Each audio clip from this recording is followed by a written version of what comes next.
I bought the PTQ and the US Open this week, my first PTQ on the PBA Tour in probably 15 years, and if you watched the results you already know it didn't go great, but let's go through what happened and I'll give you my experience. And if you hang on to the end, I'll give you my thoughts on how I would play the 4 patterns for the main event of the US Open. So first of all, PTQ pattern was 41 feet, 1.18 to 1 ratio, 34.5 mils. So basically completely flat and a lot of oil. Actually, they actually hooked quite a lot for one thing, no hole because of how flat the pattern was, but because of the large amount of oil, the ball could actually get down the lane and it hooked more on the back than it normally would because it wasn't losing energy. So quite a lot of hook from the start. Obviously, you know the scores aren't going to be very high, 8 games, and they cut to from 90 guys in the PTQ to only 5, so really hard cut to make, so you really have to be on top of your game, and you're looking for just getting off to a decent start. I shot 190 the first game, got caught a little bit in the middle of the game where I had to move a little further left, made the move, got to 190, not a bad start. The cut score ended up being plus 60 something, 48 games, so obviously we don't know that from the start, but knowing that, looking back, 190 something isn't a bad start. The issues happened game 2 when we moved to the next pair. I saw that pair had a decent look and they played a little further right than our pair did, so I moved a little back right, threw my first shot and it went through the face for a split. In the next lane I threw it good, got it further right and it flat 10'd. I went over to the other lane again and moved a little left, threw what I thought was a pretty good shot through the face split. So I'm like, alright, obviously that lane hooks more. So go over on the tighter lane and I slip a little bit. A miss left, goes through the face, splits, so it's not a fun start. So I'm thinking, alright, it just feels like the middle is really flat here, no hold, probably I'm a little too far left, getting to the left of where they kind of played the lane, so I make a pretty big move right, and try to throw it harder and kind of get into that same area as where they were bowling the previous pair. First shot, threw it pretty good and it just hooks, goes for the face, split. So at this point I know I have to do something different. I have 50 in the 5th and I'm just kind of watching my chances of making this PTQ cut just crumble away already in like the second game. So I was throwing a physics blackout. Obviously that just felt like that was too quick. I go to my Iron Max. I know it's probably a little too strong, a little too early, but at least it's going to be smooth. I throw that one for pretty firm and I trip a 2-pin, just kind of rolls out and stops and like, alright, not great. But we go over to the other lane and I try to throw it again, change my speed a little bit and it stops and I leave like a light 2-pin, light 5-pin, whatever. So I'm like, alright, it's smooth enough, but it's just too early, it's burning up. So I go to my gem, which is also very similar to the Iron Max. It's smooth, but it has a little bit of polish on it, so it's going to get down the lane a little easier. I throw my first shot with it, and on the what I think is the tighter of the 2 lanes, and I throw my first shot with the gem, thought I threw it pretty good, and just it clears the front a little too easy, and it takes off on the back. So I split, and move through the face in the split, managed to make the spare, so at least there's that. Go over on the hooking lane and figure out, well, I gotta try it here, and actually I missed left and it kind of stops and just lays there for a strike. So obviously the 2 lanes are very different, and I'm like, I can't, like, it's too quick on the back on the right lane, so I have to go to something that'll smooth that out. So I go back to the Iron Max, just kind of hoping I can kind of tweak it to get it a little further down lane than it was earlier and come off just a pinch harder without it being, without it jumping high. And I throw a pretty good shot, hit the pocket, leave a flat 10 unfortunately. So 145, and so after 2 I'm minus 60, and pretty much, unless I can bowl some really good games, it's going to be really hard to make it. So next game, I jump left with the gem ball. Really, really good game for 239. And minus 20, so still got a little chance here and go to the next pair. And it's a little different to go high the first shot, move a little bit and get a turkey. And I'm like, all right, I got a chance here. And then I have one shot that was a little left and goes high. Or it's all right. And then the next one I throw it pretty good, and a 7-10. I was like, all right, so back to that. Then I thought I threw it pretty well on the one lane and just goes high and goes through the face. And I'm like, all right, I might be a little bit behind on the transition here, so I move left, still throwing the gem, and it goes high again. I'm like, all right, maybe I just completely missed the move here and I just got lucky the first couple frames. So I switch balls to the Equinox, get something cleaner that's not going to be too sharp. First shot looks great and it strikes. Second shot just bounces on the back and goes through the face, and I shoot 180 when felt like I could have gotten like a good game and getting myself in position to make a run at the cut in the last 4 games. And after that I could just kind of, I didn't ball badly, I just never had a really, really good look. So next 2 games I kind of took some chances, different balls, tried some different balls, and kind of, it was a mix between being really aggressive, trying to find something that was really, really good ball reaction wise, and trying out a few different solutions just to kind of learn from it. And in the end, the best look was when I got into a hustle rip, shot 230, game 7. Unfortunately, a little too late for that, and I had a little unlucky bowling 190 in the last game, but ended up as minus 40 something, 25th or 26th in the PTQ. As I said, the cut was about 60 over, so it was rough. Like, lanes were really hard. Obviously, it's the US Open, that's what they're supposed to be, but it was hard. Like you got that one bad pair, and you saw that with a lot of guys. Like, watched some of the guys like have really good looks, and all of a sudden just shoot a really bad game, like 160 out or 130 out of nowhere, and then next pair is good and you shoot 240. And it's just, there's so much difference. And what you have to realize with these PTQs is, especially the US Open PTQ, you have a group of balls that's really good, like world class. They're just basically not exempt on tour, they're trying to get there. And then you have a group of decent players, they're learning, they're getting better and better, and they can make a run at it. And then you have a group of players that's either maybe they're youth or they're local, or they're there to learn. They're not quite at the level they need to be to compete at this level yet. They're there to learn, they're just get better, or they're just there for an experience. And we have all these types of players that have different strategies. Because the lanes are so hard, there's really not a strategy that's much better than anything else. So you have guys using urethane, guys playing the gutter, guys playing straight, guys hooking the whole lane, like all kinds of different things. So the lanes just turn out very, very different from pair to pair, which is why you see, like my game 2, like you just lost because you don't know what to do.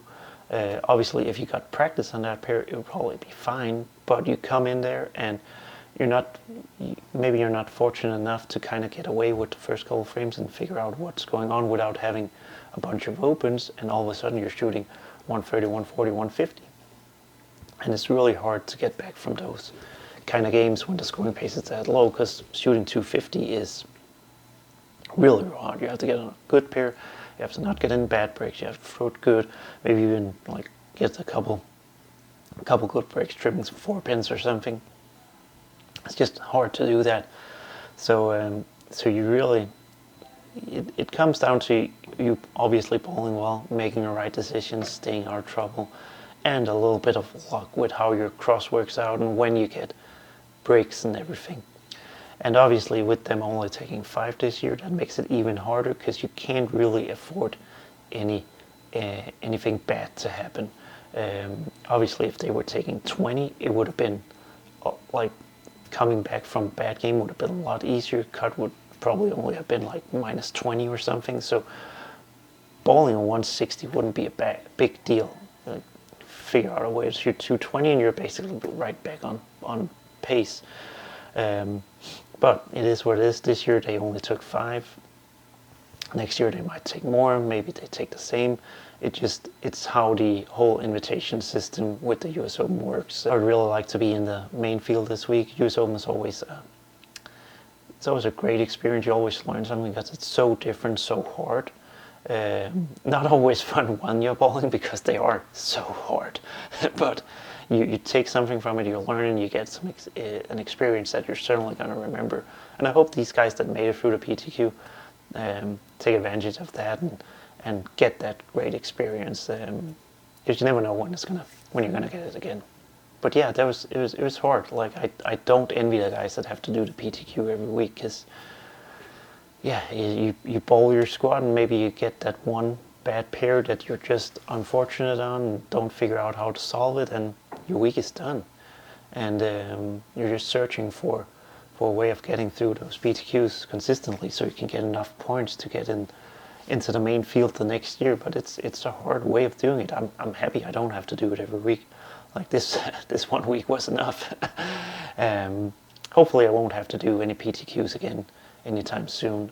Like my learning experience from all of this is I felt like physically I threw the ball pretty well. I obviously had some bad shots, but I felt pretty well in control of what I was doing. I threw a lot of good shots. Definitely, I would say if I bowl like physically repetition wise at this level, I wouldn't be dissatisfied only with the results. I just felt like my ball reaction was always a little too sensitive. Like my ball would either be a little too quick or a little too slow, and then I would try to change something and be a little too much or a little too little, and it never got to that point where it was just good and consistent, and I had a little bit of room for making variances with my release or my speed or what it might be. So we're going to try to work on that. I'm not sure if it's a physical issue. I can't really, in the middle of the season, it's limited how much I can change physically. So we're going to try testing out some different layouts on some asymmetrical balls, giving me more options in the symmetrical range, because it could also be something that I'm just trying to use too strong balls or too much asymmetry, which is, even though the ball might not be too early in itself, the core might be trying to do a little too much, which is making it a little sensitive to changes. So we're going to try some different layouts this week to test it out. Going to drill some more symmetrical options to see if they give me more of that consistent look, and hopefully I find something that works. Go on to Chicago next week and do a whole lot of striking there. So, but make sure you subscribe and check back, because I'll be doing some more videos and updates on what exactly I'm doing with the balls I'm testing, and what I'm seeing that changes. So now let's talk a little bit about the 4 patterns I don't get to ball on, but that they're going to use in the main event, and how I think my strategy for those 4 would have been. Alright, so let's take a quick look at the 4 patterns for the main event of this year's US Open. Obviously I would like to try these, but pattern 1, 44 feet, 30 milliliters, 2-to-1 ratio. I feel like this is the most like normal, so to speak, of the 4 patterns. It's a shape we've seen before. There's nothing too special about it. It's going to be fairly hard, but I do think it's going to be a pretty standard kind of pattern. Nothing too surprising or weird about this one. So I expect the scores to be low, but not like super low. It's just going to be a normal, longer, hard pattern, I think. Pattern 2, however, 37 feet, 27 mils, 1-to-1 ratio, flat. We've seen this before. I think the last time we saw this, might have seen something similar in Indy before, but the time that really stands out was in Nebraska, where they just got impossible. I do think the surface in Indy plays a little bit easier than the one in Nebraska, at least for 37 feet. So I don't think the scores are going to be outrageously low, but they're certainly going to be hard. And there's going to be someone or a lot of players in the field that really struggle on this and hurt their chances pretty badly of making the cut. The thing about 37 feet that at least I feel like always makes me nervous is that it's not quite short enough to where you can play the gutter, or at least like if it was 34 feet, you would kind of expect it to hook off the gutter every time. At 37 feet, you can't really expect that. But at the same time, 37 feet is not long enough to really create any hold. So you kind of have a pattern where you can't really play really far right, but at the same time, you don't really have any hold. So what it's probably going to end up being is a lot of urethane from the start, and then a big jump left. So, and that could make it either play pretty decent. Urethane can stretch the pattern, create some hold, and make it actually play fairly easy, at least for a US Open, or it can make it really, really messy to where you have hang to the right and hook left, and at that point it becomes really, really hard to get a good score. So we'll see how this one transitions, but I definitely think there's going to be a lot of urethane. In the first few games, it's going to be all about just controlling the pocket and staying out of trouble, and then hoping that it transitions into something decent. And this is probably a pattern where having 3 separate squats, you could have one squat where they transition a lot better than the others, where the scores are much, much higher, and that squat is going to get an advantage. Obviously, that can happen on any pattern, but I think this can be more pronounced in a pattern like this, depending on what the field decides to do. And pattern 3 is the long one. 52 feet, 32 mils, 1.2 to 1 ratio, basically flat, except there's no oil on the gutter. So basically, we had, back in the day, we had the Badger pattern at 52 feet on the PBA Tour. That one was basically no hook, so you had to play pretty much at the pocket. Could get the ball to hook maybe a couple boards, and you would basically just play fallback, meaning you would literally watch your ball almost back up into the pocket. And it was really fun. I really enjoyed that pattern. Almost made a show on it one time, made match play on it a couple times. It was really fun because everybody was just uncomfortable, but probably not the most interesting pattern for a spectator to watch. This one's a little different though. A few years back they did 40, I think it was 49 feet or 48 feet with this similar shape, and you kind of think you have to play the gutter because there's no oil. But what happened there, and what I think is going to happen again, if you try to play the gutter with no oil, you're going to get this massive wet dry, like where if you get the ball to 2, it might overhook insanely, but if you get the ball to 4, it's because it's 52 feet, it's going to miss the pocket, it's going to miss the headpin to the right. So what worked really well for me when we bowled on that longer pattern with similar shape in Indy was playing really straight in the track, and you basically play the surface of the bowling center. Luckily, Indy has a lot of play, a lot of friction in the surface, so there is a little bit of defined area in the surface of the lane that kind of helps you create some shape in the pattern, even though the pattern doesn't have any shape. So that's probably what I think is going to happen again. People are going to a lot of surface to get the ball to start up, play in the track, and just kind of let it almost like shove it into the pocket from there, and not really play a whole lot of shape until later in the day, where there might start being a little bit of shape possible. But I don't think you're going to see a lot of guys playing the gutter in this. It's just going to be too wet dry, basically. That's kind of what my game plan would be, and what But it's super interesting. 52 feet is basically only 8 feet of drive left. The ball's not going to have time to hook, basically. So you're going to have to play really, really straight and just hope the surface of the lane helps you out a little bit. On a completely new surface, new flat surface with no play on it, this would probably be close to an impossible pattern to bowl on, because there would just be no help anywhere and no hook. And then pattern 4, which is the pattern that's going to be used for match play. This is the pattern that looks very, very unique.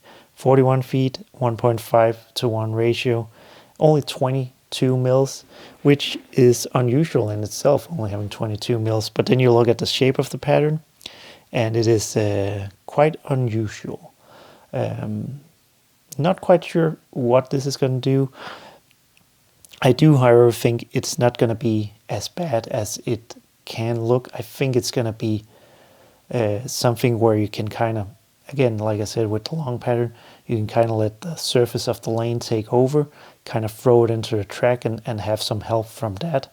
And then you just have to figure out how to get the ball through the lane with only 22 mils. So probably going to be a lot of urethane again, and some weaker balls.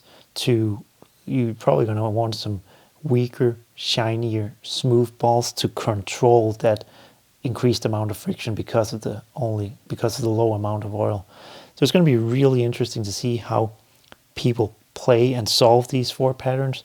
And I do usually, when they've done this at the US Open, pattern 4, the match play pattern, has been a little bit more normal of the 4 patterns, but this year it's quite unique, pattern 4. So it'll be interesting to see how that affects who ends up making the show. If there's a specific player style that matches up really good on a pattern like this, with lower volume, a little bit different kind of shape. So it's going to be really interesting to see who makes the shows and how they attack these 4 patterns. But that's kind of my thoughts on when I see these and how I would go into them. I would really like to bowl on all 4 of these patterns just to try them. But both a little sad that I don't get to bowl on them, and also a little bit happy that I don't have to bowl for score and something that counts on these patterns, because it's going to be brutal. And when you're bowling on them, it's probably not going to be a whole lot of fun, because it's going to be hard, but it's also going to be a very unique experience. And so best of luck to everyone at the US Open this week. I hope you enjoy it and get some results and learn some things that you can use. It's always an experience, and I feel like every time I've bowled the US Open, I've learned something, and I've had something memorable, whether it's a pattern that's just played very, very unique that you're never going to try again, or something else happens. So yeah. Well, thanks for watching this video. Make sure you tune into Ball TV and watch the US Open, and obviously watch the shows on Fox. And yeah, make sure you subscribe and check back for more videos. I have a lot more videos coming from the PBA. See you in the next video.